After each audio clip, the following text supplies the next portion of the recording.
Chapter 12.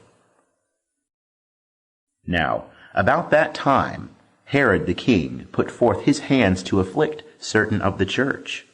And he killed James, the brother of John, with the sword. And when he saw that it pleased the Jews, he proceeded to seize Peter also. And those were the days of unleavened bread. And when he had taken him, he put him in prison, and delivered him to 4 quaternarians of soldiers to guard him, intending after the Passover to bring him forth to the people. Peter therefore was kept in the prison, but prayer was made earnestly of the church unto God for him. And when Herod was about to bring him forth, the same night Peter was sleeping between 2 soldiers, bound with 2 chains, and guards before the door kept the prison. And behold, an angel of the Lord stood by him, and a light shined in the cell. And he smote Peter on the side, and awoke him, saying, Rise up quickly. And his chains fell off from his hands. And the angel said unto him, Gird thyself, and bind on thy sandals. And he did so. And he saith unto him, Cast thy garment about thee, and follow me.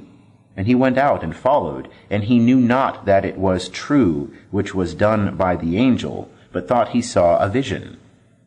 And when they were past the first and the second guard, they came unto the iron gate that leadeth into the city, which opened to them of its own accord. And they went out, and passed on through one street, and straightway the angel departed from him. And when Peter was come to himself, he said, Now I know of a truth, that the Lord hath sent forth his angel, and delivered me out of the hand of Herod, and from all the expectation of the people of the Jews. And when he had considered the thing, he came to the house of Mary, the mother of John, whose surname was Mark, where many were gathered together and were praying. And when he knocked at the door of the gate, a maid came to answer, named Rhoda. And when she knew Peter's voice, she opened not the gate for joy, but ran in and told that Peter stood before the gate. And they said unto her, Thou art mad. But she confidently affirmed that it was even so. And they said, It is his angel.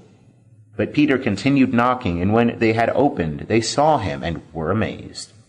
But he, beckoning unto them with the hand to hold their peace, declared unto them how the Lord had brought him forth out of the prison. And he said, Tell these things unto James, and to the brethren. And he departed, and went to another place. Now, as soon as it was day, there was no small stir among the soldiers, what was become of Peter. And when Herod had sought for him, and found him not, he examined the guards, and commanded that they should be put to death. And he went down from Judea to Caesarea, and tarried there. Now he was highly displeased with them of Tyre and Sidon, and they came with one accord to him, and having made Blastus, the king's chamberlain, their friend, they asked for peace, because their country was fed from the king's country. And upon a said day Herod arrayed himself in royal apparel, and sat on the throne, and made an oration unto them. And the people shouted, saying, The voice of a God, and not of a man. And immediately an angel of the Lord smote him, because he gave not God the glory, and he was eaten of worms, and gave up the ghost. But the word of God grew and multiplied.